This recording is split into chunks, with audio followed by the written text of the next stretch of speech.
Hi everyone, welcome to the next stage in the search for the Shuriken. I've got some really interesting things for you today, some really interesting ones. But before we go into that, please do support me. Get yourself a copy of How to Be a Modern Samurai, 10 Steps to Finding Your Power and Achieving Success by me, Anthony Cummins. That will help me loads. So it's Christmas time, guys, at the moment of publication of this video. So get someone a Christmas present from me. I say it's from me. But don't send me the bill. Right, okay guys, the Shuriken. Now, Alex of Taisharyu, you'll be hearing a lot more about Taisharyu in the future, but Alex of Taisharyu found a scroll that was up for sale and we have samples of it. Unfortunately, we missed the sale to buy it, but it would have been good to get. So, but we have, we've got like sample aspects of it. It's a scroll that was from 1627-ish, and it's a Kenjutsu scroll, Kenjutsu school scroll. That means it's a Japanese swordsmanship scroll, and basically it goes through, it's a list of techniques which also shows an illustration for each, and one of them is the Ninja Shuriken. It's not quite how it sounds, but let's put the picture up. Here we go. So I'm going to run with the picture next to me. So the Ninja Shuriken, right? So basically this kanji is broken down into shinobi, into hand, back and sword. So basically shinobi, backhand, sword. However, it's also close to or is one of the variations on the word shuriken. So basically hand, back of hand blade, hidden, back of hand blade, basically, which is one of the variations of shuriken.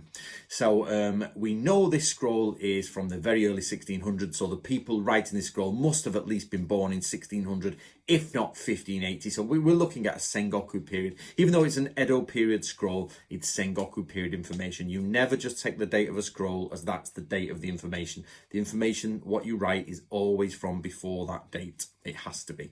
It's impossible to be the opposite way round.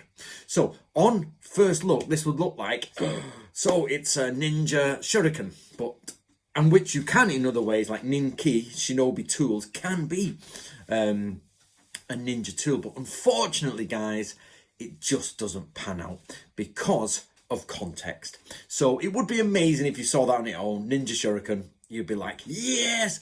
But unfortunately, it's a Kenjutsu scroll. The majority of the scroll, if not all of the scroll, is about swordsmanship. Without doubt, the names of the names of the articles are the names of sword techniques or movement techniques, not the names of tools. So what we have here is a Kenjutsu technique inside a Kenjutsu scroll, which is basically can be translated as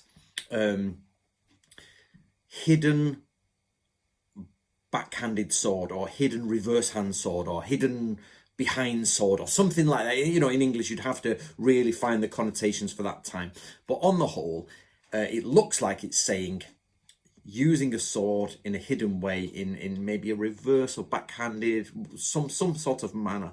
And you could go further into this. We don't actually know fully. We have to guess at this because the information has gone, the school has gone. We don't even know what school it is. We just have this mokuroku, which means a list, and the image. So if you look at the image, I'll try and put another picture here very closely. It looks like he's got his hand, he's ready to draw on somebody he's walking with, and he's drawing on his friend, reverse palm out. So he'd be walking and his friend's here, and what he does is he's grabbing, pulling out and stabbing. So he's walking along and it's like pull, stab. Now we've seen this in Nato Ryu, but left-handed. So in case somebody grabs your hand, it's left-handed and kill.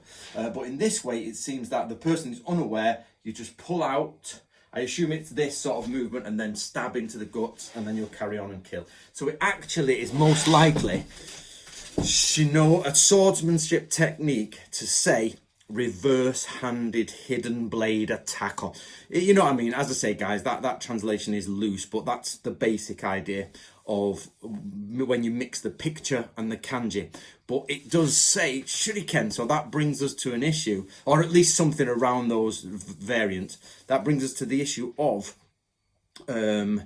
actually is shuriken used as a hidden blade, which is what its literal meaning is half the time, or is it a thrown weapon? Most of the time, shuriken is like the blade hidden in the hand, you know, the blade that you cannot see. So, and it's associated with throwing. It doesn't mean throwing projectile. That's not what it means. And to further compound that, to further do that, another thing which is in here somewhere, I'll be putting the picture up, another aspect is that there is another technique with the kanji for shinobi in it, and this is something like small hawk shinobi cut, shinobi attack. So, but in this case it would be small hawk hidden attack.